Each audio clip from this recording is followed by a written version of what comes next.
This passage recounts the story of the violent storm, called the Euroclydon, that struck during the crossing of the Mediterranean Sea, as the Apostle Paul was being transported to Rome to stand trial before the Roman emperor. After Paul's transfer to Rome was decided, he boarded the ship Adramyttiano under the supervision of the centurion Julius, along with several other prisoners. This ship was a merchant vessel sailing along the coast of Asia.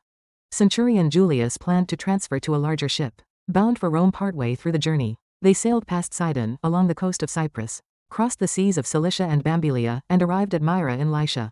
Myra was an important port, where grain ships traveling between Egypt and Rome would dock. Julius, the centurion escorting Paul, transferred at Myra to an Alexandrian ship bound for Rome. This ship was a grain carrier, large enough to hold 276 people, equipped with facilities for both cargo transport and passengers.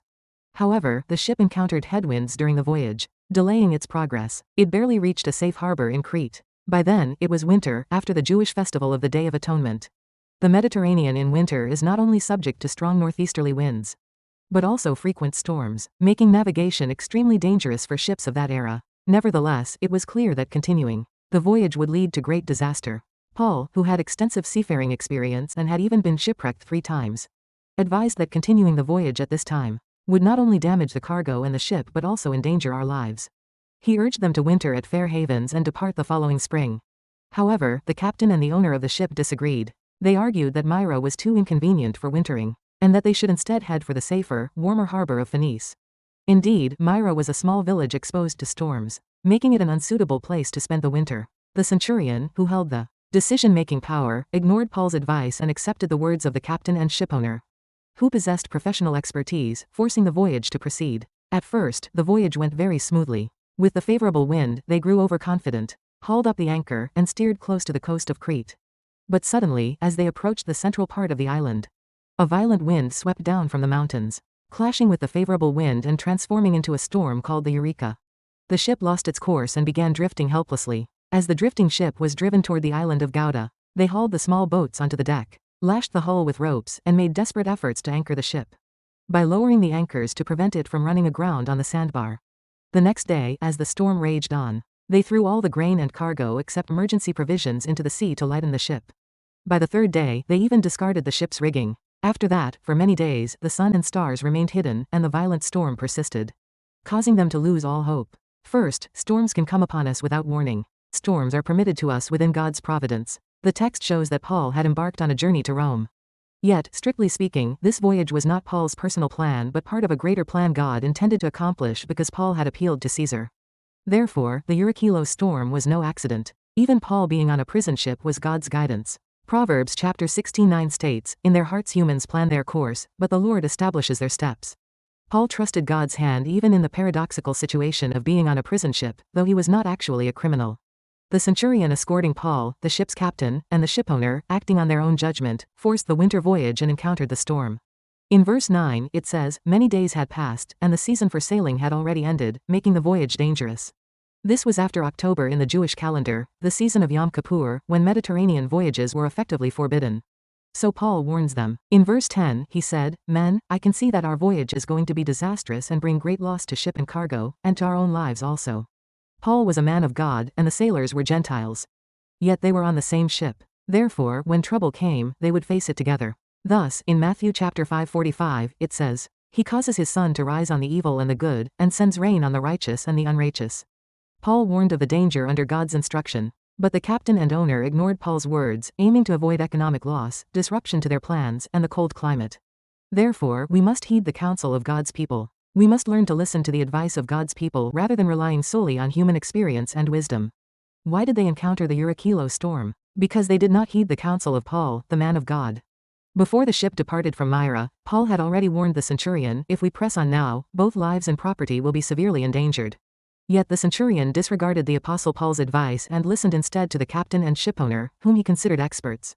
He thought, what could a non-expert prisoner possibly know? Where could there be better advice than that of the expert captain and shipowner? Furthermore, the harbor where the Apostle Paul suggested they spend the winter was inconvenient for wintering in many ways. So he decided to set sail, accepting the majority opinion. Ultimately, they ended up sailing right into the heart of the Euryglos storm. What the centurion Julius overlooked was that Paul was a man of God. More important than expert opinion is God's will. That is why we truly need someone who can advise us on God's will. In truth, how much can a pastor really know about issues like politics, education, society, or economics? Yet, believers should still listen to their pastor, not because of his professional knowledge, but because of his spiritual discernment. Pastors are people who pray daily for the saints. They may be the ones who pray most for the saints, or even the only ones. Therefore, when facing difficulties, we should seek counsel from the pastor while praying and listen attentively. The centurion Julius disregarded the prisoner's words and faced an irreversible disaster. Even those who are highly educated and hold high positions must learn to humbly listen to the words of God's man. There is something we must be careful about. Do not be deceived by a favorable wind. Ignoring the advice of Paul, a man of God who prayed, they set sail and turned toward the island of Crete. Just as they expected, a gentle south wind began to blow. They were elated, thinking their judgment was correct. They thought, experts really are different. But their cheers did not last long. A violent storm called the Eurycilo began to blow from the mountain ranges of Crete. Finally, they found themselves in the midst of the storm, suffering extreme distress until they lost all hope of salvation. You must never be pleased when things seem to go well on their own, without seeking or praying to God. Such prosperity is merely temporary. There are people who seem to have everything going well for them, even though they live as they please, without knowing God. You must not envy such people, because it will absolutely not last long. Sooner or later, they will collapse before the storms of life, like Eurygal. Do not be deceived by fair winds. Even if everything seems to be going well, if it is not what God desires, you must reconsider. It may only appear to be going well behind the fair winds, a tremendous gale could be lurking. Prosperity does not always mean it is God's will, and facing difficulties does not necessarily mean it is not God's will. Therefore, we must discern carefully. We must earnestly pray that the Lord will grant us the wisdom to discern at crucial moments. In our lives, a storm like the Eurycilo can arise at any time. Such storms come regardless of whether one has faith or not. Ultimately, while escorting Paul, they entered the very place where the Eurycilo storm was raging. Ultimately, the beginning of every storm always stems from small disobedience. Just as Adam and Eve chose danger because of the fruit that looked good, Genesis chapter 3. The sailors made the wrong decision because of the port of Phoenix that seemed good for wintering. Many storms we face in life arise because we ignore God's word and choose what looks good now. And storms render human plans powerless. They intended to winter in the good harbor of Benwick. When a slight south wind blew, confidence and pride arose, prompting their departure only to soon encounter the Eurycilo gale. We too think this should be fine, only to meet a great storm. Storms come even upon the righteous. Job lost his wealth, children, and health in a single day. Joseph was suddenly sold into slavery by his brothers one day. Daniel and his 3 friends were taken captive to Babylon one day. Storms come even to the righteous. Yet these storms are never coincidental. They are in God's hands. Is a storm raging in your home, workplace, or health right now? Don't ask, why me? Instead, ask, what is God trying to accomplish through this storm? And in such times, you must rely wholly on the Lord alone. For there is no one but the Lord who can solve my problems. Second, the storm is not meant to destroy us, but to train us to rely on God. It means we must rely wholly on God alone when facing problems. When the Euryclus storm raged, those aboard the ship struggled desperately to save their lives. They hauled the jib's small sails onto the deck, lashed the hull with ropes, wrapped them around it, and made frantic efforts to anchor the ship by lowering anchors to prevent it from running aground on a sandbar. But no matter how hard they rowed, the ship drifted aimlessly. As the storm continued and the ship began to sink, they finally threw the grain and cargo into the sea to lighten the ship, saving only the emergency provisions. By the 3rd day, they even discarded the ship's equipment. This was a grain transport ship. How must they have felt, throwing grain and goods into the sea to survive? But to survive, they had no choice but to abandon everything. The centurion's orders, the captain's skill, all became meaningless. Nothing could save their lives. There was nothing left they could do to save themselves. The sun, moon, and stars that could guide their direction were nowhere to be seen. For days, pitch-black darkness persisted, leaving them utterly lost, with no sense of where they were going. Eurygello, before the tempest, they were utterly powerless. Only when I admit I can do nothing and rely completely on the Lord does his work begin. In verse 20, it says, when neither sun nor stars appeared for many days and the storm continued raging, we finally gave up all hope of being saved. To them, despairing in the storm, Paul stated the facts. In verse 21, after they had gone a long time without food, Paul stood up before them and said, men, you should have taken my advice not to sail from Crete. Then you would have spared yourselves this damage and loss. They had ignored Paul's warning and set sail, only to face an unexpected situation. They had ignored Paul's warning and were feeling triumphant, thinking they had succeeded. In verse 13, it says, when a gentle south wind began to blow, they saw their opportunity, so they weighed anchor and sailed along the shore of Crete. Then suddenly they encountered a violent storm. The cause is in verse 11, but the centurion, instead of listening to what Paul said, followed the advice of the pilot and of the owner of the ship. They encountered the storm because they blindly trusted the experts' flawed judgment. They set sail based on the experts' advice and ended up in disaster. What we learn here is that by following the advice of the captain and owner, who were experts on ships, they encountered the Eurykilo storm. What does this mean? It means just because someone is an expert doesn't mean everything is perfect. Following an expert's advice doesn't always guarantee a good outcome. Often, people ruin themselves by heeding expert advice. There are often people who invest heavily based on stock investment experts' advice, only to lose nearly their entire fortune and become penniless. The world is full of experts everywhere. However, trusting and following their words 100% can lead to even greater disaster. No matter how much they claim to be experts, there is no such thing as a perfect expert who never makes mistakes. They simply know a little more than others. But this slightly greater knowledge should not be mistaken for knowing everything. Therefore, believers must consult the ultimate expert, God, regardless of time or place. Then, there will be no regrets. In verse 12, it says, since the harbor was unsuitable to winter in, the majority decided that we should sail on, hoping to reach Phoenix and winter there. While discussing where the ship should winter, people began gathering opinions. Since the harbor here was narrow, more favored going to the spacious Boeotia to spend the winter. Ultimately, they followed the majority's path. Yet that majority decision led them straight into the storm. People love democracy, and its core principle is the majority rule. The voice of the greater number gains strength. Thus, in elections, the candidate receiving even one more vote wins. In meetings, even when arguments for and against clash fiercely, the side gaining more votes through a vote prevails. Yet, occasionally, the direction chosen by majority rule can harbor serious problems. Seeing such instances, it is a grave miscalculation to assume that just because many people supported it, advocated for it, and decided on it, it must be the right path. Majority rule is not always an absolute good. So why do people tend to follow decisions made by the majority without much criticism? There's a tendency to simply trust and follow what many have decided.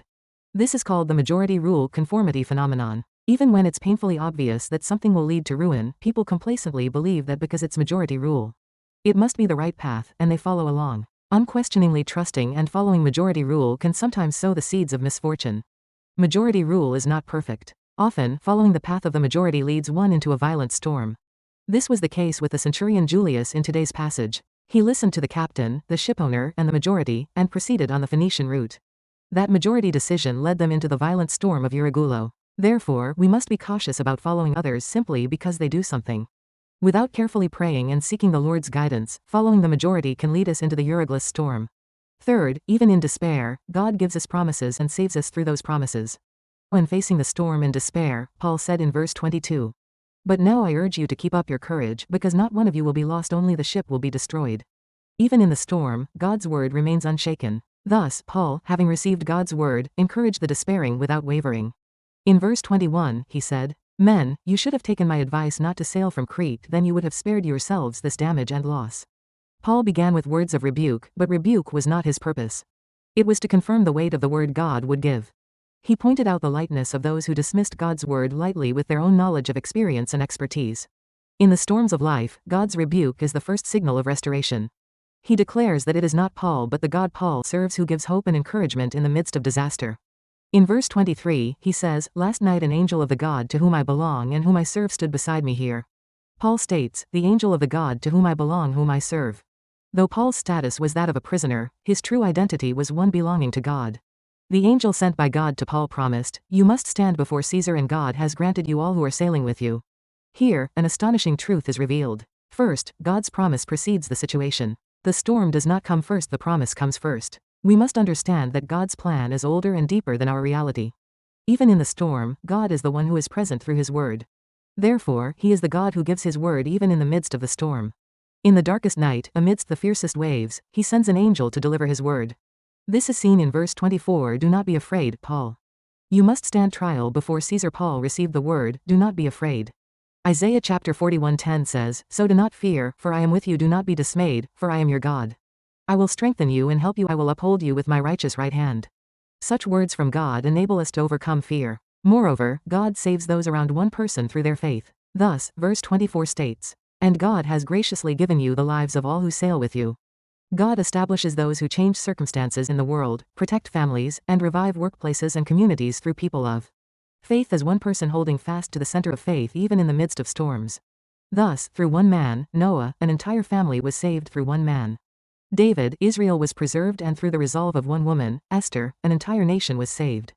God's words, you must stand before Caesar, and the promise, I have given you all those who are sailing with you, were the words of God, who always fulfills his promises.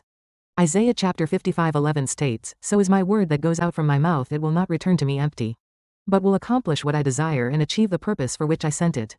When Peter walked on water, it was possible by Jesus' single word, come. When Jesus calmed the stormy sea, it was accomplished by his single command, be still. Be quiet. The thief on the cross beside him was saved instantly when Jesus declared, today you will be with me in paradise. Therefore, the fiercer the storms of this world rage, the more you must cling to his word. Reading, memorizing, and meditating on prayer and the word is like hearing the voice of an angel in the midst of a storm. I pray in the name of the Lord that as you read, listen to, and memorize the word in prayer, you may hear the Lord's voice speaking softly and deeply within your heart. God's promise keeps us unshaken even in a ship tossed by waves. That is why Paul said in verse 25, so keep up your courage, men, for I have faith in God that it will happen just as he told me. Believing that God will fulfill his word exactly as spoken is the very essence of a believer's faith. This is the faith held before the storm subsides. It is faith that believes in salvation even when no signs of salvation are visible. It is faith that confesses, I believe it will be, not it will be, even when circumstances do not improve. Jonah prayed thus from the belly of the fish, and David wrote the Psalms with such faith in the wilderness. Paul in today's passage also held fast to God's promise from within the ship. God's promise transcends place and circumstance. That is why we must always, wherever we are, hold fast to God's word of promise. Because he had this faith, Paul was established as a bolder witness as he passed through the storm. Then, the centurion and the captain, who initially ignored Paul's words, followed his instructions after experiencing the storm. The storm became the channel through which God's plan of salvation was accomplished. Joseph passed through the storm of prison to become prime minister of Egypt. Daniel passed through the lion's den to gain the king's trust and testify to the living God throughout the world. Jesus passed through the storm of the cross to become the first fruits of resurrection. Therefore, the storm you are experiencing now is not meant to destroy you. Rather, it is the hand of God leading you to a greater place of witness. Who will come to know Jesus if I pass through this storm? I pray you will overcome the storm while holding this question in your heart. The ship carrying Paul, who encountered the Eurykilo storm, was described in verse 20 as, when neither sun nor stars appeared for many days, and the storm continued raging, we finally gave up all hope of being saved. They had been at sea in the storm for 14 days. 2 weeks of deep darkness and profound despair continued, with no light in sight. Their ship relentlessly repeated the cycle of being hurled high into the air and then plunging into the deep troughs of the waves. Seeing those raging waves, the sailors lost all hope of survival and gave up everything. With hope gone, they lost even the will to eat. Yet on that ship was a man of God. While everyone else sat in despair, a bright ray of hope pierced the thick darkness. Paul stood up and said in verse 22, but now I urge you to keep up your courage, because not one of you will be lost, only the ship will be destroyed. And in verse 26, he said, nevertheless, we must run aground on some island. He told them their lives would be spared, but they would lose the ship. Losing a ship is painful. A ship is something vital that protects and sustains me. Because I have a ship, I can float upon the rough seas of life. If this ship vanishes, I will sink into the deep sea. Raging waves would engulf me. I would be sucked into a whirlpool of fear. Yet the Apostle Paul speaks boldly. In verse 25, he declares, so keep up your courage, men, for I have faith in God that it will happen just as he told me. When the ship that protected us vanishes, we think we have lost everything. Yet God is the one who safeguards our lives even if we lose the ship. Amidst the world's storms, may you become a blessed person like Paul, one who hears the Lord's word, encourages those trembling,